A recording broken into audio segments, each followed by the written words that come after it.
Hi guys, welcome to I dream. నేను మీ Chanakya. Home అనేది ప్రతి ఒక్కరికి ఒక ఎమోషన్. మరి ఇల్లు కట్టుకోవాలి, ఇల్లు కొనుక్కోవాలి అని చెప్పేసి ప్రజెంట్ ఇప్పుడున్న జనరేషన్లో ఎవరైతే ఉద్యోగం చేస్తున్నారో వాళ్ళందరికీ ఉన్న గోల్స్లలో అదొక గోల్. మరి ఎవరైతే ఫస్ట్ టైం హోమ్ కొనుక్కోవాలనుకుంటున్నారో వాళ్ళు ఎలాంటి ఫైనాన్షియల్ ప్లాన్ తీసుకుంటే మరి ఈజీగా హ్యాపీగా మరి అయితే హోమ్ని మనం కొనుక్కోవచ్చు అనే దాని గురించి మనకైతే చిట్కాలు చెప్పడానికి కూడా ఇక్కడ మన ఫైనాన్షియల్ అడ్వైజర్ మరి విజయ్ కర్ణం గారు కూడా ఉన్నారు. ఆయన అడిగి తెలుసుకుందాం. Hi sir. హలో అండి. సార్, హోమ్ అనేది ప్రతి ఒక్కరికి ఒక మంచి ఎమోషన్ అనమాట. ఉన్న గోల్స్లో పక్కా ఒక మిడిల్ క్లాస్ మెంటాలిటీ ఉన్న మనందరికి కూడా ఒక పక్కా ఉండే గోల్ హోమ్. మరి ఫస్ట్ టైం హోమ్ కొనుక్కుంటున్న వాళ్ళు ఎలాంటి జాగ్రత్తలు తీసుకుంటే మంచిది అంటారు? హోమ్ ప్లాన్ చేసుకోవాలనుకున్నప్పుడు ఫస్ట్ థింగ్ మనకు వచ్చేది ఎమోషనల్ థింగ్స్ అండి. చాలా ఎందుకంటే లాంగ్ డ్యూరేషన్గా చాలామంది రెంట్స్లలో ఉంటారు, లేకపోతే వేరే వేరే ప్లేసెస్లలో ఉండి లాస్ట్కి డెఫినెట్గా ఇది ఇంత కాదు, ఈ ఓనర్స్ టార్చర్ కానీ ఇదంతా కాదు, మనం ఖచ్చితంగా ఒక హోమ్ ఉండాలని ఎమోషనల్గా ఉంటారు. మనం ఎప్పుడైతే ఎమోషనల్గా ఉంటామో అప్పుడే ఎక్కువ మిస్టేక్స్ చేస్తామండి ఫినాన్షియల్ రిలేటెడ్ డిసిషన్స్లో. ఓకే.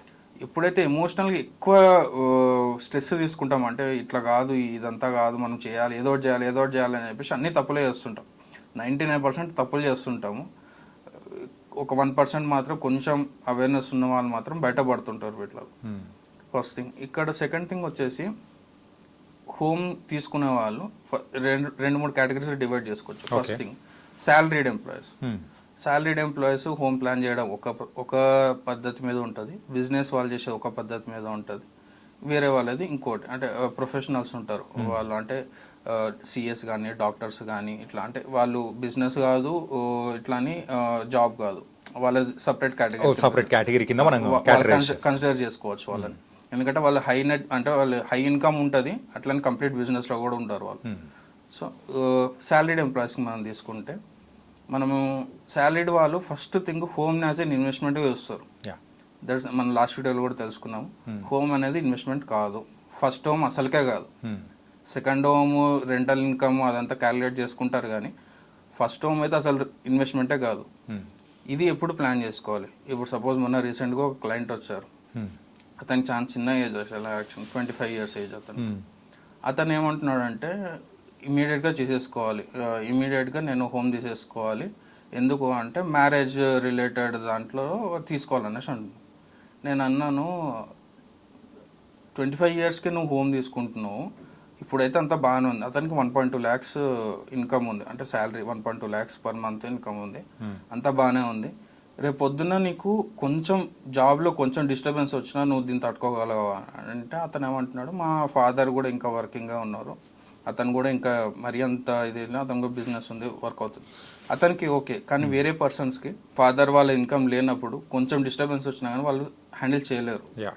సో ఇప్పుడు హోమ్ అనేది ఇప్పుడు వాళ్ళకి నేనేం చెప్పాను అంటే, మీరు తీసుకోండి, కానీ మీరు ముందే కూర్చొని మాట్లాడుకోండి, మీ పేరెంట్స్తో కూర్చొని మాట్లాడుకోండి. ఒకవేళ డిస్టర్బెన్స్ వస్తే మాత్రం డెఫినెట్గా మీరు కూడా సపోర్ట్ చేయాల్సి వస్తుంది, అప్పుడు నేను తీసుకోగలుగుతాను, అప్పుడే మీరు ముందరికి కాండి అని చెప్పాను. దాని ప్రకారం వాళ్ళు ప్లాన్ చేసుకున్నాను. అండ్ డెఫినెట్గా చెప్పాను, ఇది అది ఇన్వెస్ట్మెంట్ కాదు, మీకు మ్యారేజ్ రిలేటెడ్ దానికి ఉంది అని అంటున్నారు కాబట్టి మీరు అట్లా తీసుకోండి అని చెప్పేస్తాను వాళ్ళకి. సెకండ్ థింగ్ వచ్చేసి బిజినెస్ చేసేవాళ్ళు. బిజినెస్ చేసే వాళ్ళకి ఎట్లా ఉంటుంది అంటే, ఒకటేసారి ఇన్కమ్ ఎక్కువ వస్తుంది, అప్పుడు వాళ్ళు ఏం చేయాలో తెలియక హోమ్ తీసేసుకుంటుంటారు, 1, 2, 3 అట్లా తీసేసుకుంటుంటారు. కానీ డెఫినెట్గా వాళ్ళు ఒకదాంతో ఆపడం చాలా బెటరు. సెకండ్ థర్డ్ ప్లాన్ చేసేటప్పుడు వాళ్ళకి ఎలా ఉంటుంది అంటే, అన్అకౌంటెడ్ మనీ ఉంటుంది వాళ్ళకి. సో వాళ్ళు ఏం చేయగలుగుతారు, వాళ్ళకి అకౌంట్స్లో చూపించలేని అమౌంట్ని వాళ్ళు ఇట్లా రియల్ ఎస్టేట్లో కానీ హోమ్లలో కానీ ఇన్వెస్ట్ చేసి దానికల్లా రెంటల్ ఇన్కమ్ తీసుకుంటుంటారు. సో వాళ్ళకి మంత్లీ ఇన్కమ్గా పనికొస్తుంది. ఇది మంచి స్ట్రాటజీ యాక్చువల్గా. కొంతమంది ల్యాండ్ లార్డ్స్ ఉన్నారు నా దగ్గర, అంటే కొంతమంది క్లయింట్స్ ఉన్నారు. వాళ్ళు ఏం చేస్తారంటే, వాళ్ళకి ఎక్కడ ల్యాండ్స్ ఉంటే అక్కడ అంత కమర్షియల్ ల్యాండ్స్ కానీ అన్నిట్లలో షెటర్స్ వేసేసి దానిపైన రెసిడెన్షియల్ ప్రాపర్టీస్ పెట్టేసి పైన ఇన్కమ్ తీసుకుంటున్నారు, పైన అంటే రెసిడెన్షియల్ ఇన్కమ్ వస్తుంది, కమర్షియల్ ఇన్కమ్ వస్తుంది. It's a good strategy, very good strategy. కానీ శాలరీడ్ ఎంప్లాయీస్ వచ్చేసి మేము ఇది చేస్తాం అనేసి అంటారు. ఎట్లా వర్కౌట్ అవుతుందండి వాళ్ళకి? వర్కౌట్ కాదు. ఎందుకంటే వాళ్ళు 9 to 5 జాబ్ చేయాలి. రేపు పొద్దున కమర్షియల్ తీసుకున్న వాళ్ళ షాప్స్కి ఏదైనా ఇష్యూ వచ్చిందంటే తను జాబ్ వదిలిపెట్టి అక్కడ వర్క్ చూసుకోవాల్సి వస్తుంది. సో ఈ ఛాలెంజెస్ అనేవి ఉంటాయి. మీరు జాబ్ చేయాలి అంతే, మీరు బిజినెస్ చేయొద్దు. బిజినెస్ చేయాలి, వాళ్ళు జాబ్ చేయొద్దు. ఎవరి పని వాళ్ళు చేయాలి. మీరు నిజంగా బిజినెస్ ఇంట్రెస్ట్ ఉంటే జాబ్ వదిలిపెట్టేసుకొని బిజినెస్ చేయండి. అంతేగాని రెండు చేస్తామని చెప్పేసి 9 to 5 జాబ్ని రిస్క్లో పెట్టకండి. అట్లాగని బిజినెస్ చేసే వాళ్ళ దగ్గర మీరు ఇన్వెస్ట్ చేయడం బెటర్. ఇంకా అట్లా మీరు మీకు ఇన్కమ్ కావాలి అనుకుంటే ఒక 10 members కలిసేసి చేయడం బెటర్. కానీ మీరు ఓన్గా దిగడం అనేది చాలా risk thing. Okay. Second thing, ఇప్పుడు మనకి హోమ్ తీసుకోవాలి ఫస్ట్ టైం బయర్స్ ఉన్న వాళ్ళకి ఏం చేయాలి అంటే, మీకు 1 CR 2 CR మీకు లోన్ ఎలిజిబిలిటీలు ఉంటాయి. ఇప్పుడు అందరికి శాలరీస్ పెరిగాయి కాబట్టి 1 CR 1.5 CR ఉంటుంది. నా ఫస్ట్ సజెషన్ చెప్తానండి, మీకు ఎంత ఎలిజిబిలిటీ ఉందో దాంట్లో 60% 50% మాత్రమే తీసుకోండి. ఓకే. అంటే మీ హోమ్ ప్లానింగ్ కూడా అట్లాగే ఉండాలి. అంటే ఫర్ ఎగ్జాంపుల్ ఇప్పుడు ఒక హోమ్ మనం 1 crore వచ్చే ఎలిజిబిలిటీ ఉందనుకోండి, అందులో హాఫ్ అన్నట్టు అంటే 50 హోమే 50 lakhs ఉండాలి. ఓకే, హోమే 50 అన్నట్టు. ఎందుకు చెప్తున్నానంటే, ఒక క్లయింట్ని కలిసాను, వాళ్ళు కూడా ఇదే చేస్తున్నారు. ఇంత అంటే స్ట్రెస్ ఫ్రీ లైఫ్ వాళ్ళు లీడ్ చేస్తున్నారు అంటే, వాళ్ళకి ఉండే ఇన్కంలో హాఫే వాళ్ళు ప్లాన్ చేసుకుంటున్నారు అన్నిటికీ. ఇప్పుడు నేను 100 rupees నేను స్పెండ్ చేయగలుగుతున్నాను అంటే ఓన్లీ 50 rupees మాత్రమే స్పెండ్ చేస్తున్నారు వాళ్ళు. సో చాలా స్ట్రెస్ ఫ్రీ లైఫ్ ఉంది వాళ్ళకి. సో సేమ్ అట్లాగే మీరు ఇప్పుడు హోమ్ లోన్ మీకు 80 lakhs 90 lakhs ఉందంటే, మీకు ఇంత ఎలిజిబిలిటీ ఉంటే అంత హోమ్ తీసుకోకండి. దాంట్లో ఓన్లీ 50% మాత్రమే తీసుకోండి, 50 to 60% మాత్రమే తీసుకోండి. First thing. సెకండ్ థింగ్, మీరు ఏ రోజైతే హోమ్ లోన్ స్టార్ట్ చేస్తారో 10% of the home loan, 10% of the EMI, at least home loan 10% of the EMI మీరు ఎస్ఐపి స్టార్ట్ చేయండి సేమ్ డే. ఇప్పుడు సపోజ్ ఒక పర్సన్ 50 lakhs హోమ్ లోన్ తీసుకున్నాడు అనుకుందాం, 1 CR ఎలిజిబిలిటీ ఉన్న అతను 50 lakhs తీసుకున్నాడు అనుకుందాం. 50 lakhsకి అతనికి అప్రాక్సిమేట్గా ఒక 40,000 వరకు ఈఎంఐ పడుతుంది. ఈఎంఐలో 10% అనుకుంటున్నాం కాబట్టి 4,000 ఎస్ఐపి చేస్తున్నాడు. ఈ హోమ్ లోన్ 10 year ఎంత ఉంటుంది? 25 years ఉంటుంది, 20-25 years ఉంటుంది. ఇన్ కేస్ అతను 20-25 years కంటిన్యూస్గా ఈ 4,000 మాత్రమే, మళ్ళీ దాన్ని పెంచమని కూడా చెప్పట్లేదు, 40,000 మాత్రమే, 40,000 EMI 4,000 SIP. Okay. 4,000 SIP home loan కట్టుకుంటున్నట్లు ఈ 4,000 ఎస్ఐపి చేసుకుంటూ వెళ్ళాడు అనుకుందాం. 25 years తర్వాత 50 lakhs అతను ఎంతైతే లోన్ తీసుకున్నాడో 50 lakhsకి 75 lakhs ఇంట్రెస్ట్తో సహా కట్టింటాడు అప్రాక్సిమేట్గా. అతను సేమ్ 75 lakhs ఈ ఎస్ఐపి లెక్కలు తీసుకోవచ్చు మళ్ళీ. వా, సూపర్ సార్. అంటే అతను హోమ్ ఫ్రీగా ఉన్నట్లు. ఓకే. రెండు ఆల్టర్నేటివ్గా మనం చేసుకుంటూ వెళ్ళిపోవాలి. అంటే వీడు పర్ మంత్ 40 మరి హోమ్ ఈఎంఐ కడుతున్నా అంటే దాంతోపాటు ఒక 4,000 ఎక్స్ట్రా ఎస్ఐపి అని యాడ్ చేశాడంటే టోటల్ 44,000తో సో రెండు ఈజీగా అంటే లెవెల్ చేసేయచ్చు. ఎగ్జాక్ట్లీ. నేను ఫస్ట్ మీకు చెప్పాను కదా 50% ఎందుకు తగ్గియాలి అని చెప్పి, దీనికోసం. ఓకే.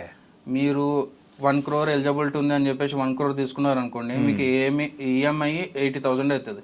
80,000కి మళ్ళీ 10% అంటే 8,000 మీరు కట్టలేరు. అప్పుడు ఎస్ఐపి లేపేస్తారు, ఎస్ఐపి కట్టారు మీరు, ఓన్లీ ఈఎంఐ కట్టేస్తారు.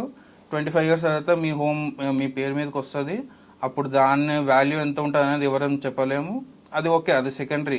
అంటే అది వర్స్ట్ కేస్, అంటే అది బ్యాడ్ డిసిజన్ కన్సిడర్ చేసుకోవచ్చు. కానీ ఇప్పుడు మనం 50% తగ్గించుకొని ప్లస్ ఈఎంఐ మనం ఈఎంఐ ప్లస్ ఎస్ఐపి కన్సిడర్ చేసుకున్నాం అంటే, సపోజ్ మీకు వచ్చే ఈఎంఐ 40,000 కాకుండా 44,000 అనుకోవాలి మీరు. ఇప్పుడు సపోజ్ ఒక క్లయింట్ ఉన్నారు, వాళ్ళకి నేను చెప్పాను 40,000 కాదండి 44,000 అనుకోండి మీరు ఈఎంఐ. సేమ్ డే పెట్టుకోవాలి. అందుకే మనం ఇన్వెస్ట్మెంట్ అనుకున్నాం కానీ దాన్ని ఇన్వెస్ట్మెంట్ కాకుండా అదొక ఈఎంఐ లాగా కన్సిడర్ చేసామనుకోండి, డెఫినెట్గా 25 years కన్సిడర్ చేస్తాం మనం, 25 years కంటిన్యూ చేస్తాం. వన్స్ అది కంటిన్యూ అయ్యింది అనుకోండి, డెఫినెట్గా ఈ గోల్ రీచ్ అయిపోతాడు.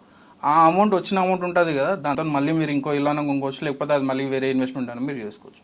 Super sir. ఈ మిరాకిల్స్ అన్ని ఓన్లీ లాంగ్ టర్మ్లోనే అవుతాయండి. ఓకే. డెఫినెట్గా 10+ years ఉండాల్సిందే మీరు. 10+ years ఉంటేనే మీకు ఇవన్నీ వర్కౌట్ అవుతాయి. లేదు నేను 3 years ఉంటా 5 years ఉంటా అంటే ఇవి వర్కౌట్ కావు. ఓకే. అంటే ఎన్ని సంవత్సరాలు మన హోమ్ ఈఎంఐ పెట్టుకుంటున్నామో దానికి ఈక్వల్గా ఎస్ఐపి అనేది కూడా మనం పెట్టుకున్నామంటే అప్పుడు సో ఆ అమౌంట్ని కూడా మనం మ్యాచ్ చేయొచ్చు. వచ్చిన అమౌంట్ ఇక్కడ వస్తుంటుంది అండ్ దీనికి కట్టేసింది ఇక్కడ వచ్చేసినట్టు ఉంటుంది. మీకు ఫ్రీ హోమ్ టిప్ అనమాట ఇది. ఎండ్ ఆఫ్ ద డే మీకు ఈ వీడియో చూసిన తర్వాత మీకు టిప్ ఏంటంటే ఇల్లు ఫ్రీగా ఎట్లా కొనుక్కోవచ్చు. This is the tip. Super sir, నిజంగా చాలా చాలా సూపర్ ఐడియా. చాలా చక్కగా చెప్పారు అండ్ మా వ్యూవర్స్ కూడా ఎంతగానో నచ్చుతుందని యా అనుకుంటున్నాను. Hope so. Yeah thank you sir. Thank you. విజయీకరణం గారు చెప్పిన టిప్ అయితే నిజంగా మిరాకిల్ అనే చెప్పుకోవాలి. సో మనం ఏదైతే ఈఎంఐ ప్రకారం కట్టుకుంటున్నామో దాంతోపాటు ఎస్ఐపి అనేది కూడా మనం యాడ్ చేసుకున్నామంటే ఖచ్చితంగా ఆ 25 ఇయర్స్ ఎంతైతే టెన్యూర్ మనం పెట్టుకుంటున్నామో ఆ టైం కల్లా మనం ఈ హోమ్ని ఫ్రీగా కొనుక్కున్నట్టే ఈక్వల్ అయిపోతుందని కూడా చాలా చక్కటి చిట్కా. సో ఎవరైతే ఫస్ట్ టైం హోమ్ బయర్స్ ఉన్నారో వాళ్ళు ఇది కనుక ఫాలో అయ్యారంటే మీరైతే నిజంగా మిరాకిల్ చూడొచ్చు. ఇది వాళ్ళ ఇంటర్వ్యూ. మరో ఇంటర్వ్యూతో కలుద్దాం. అంతకు take care. This is your Chanakya.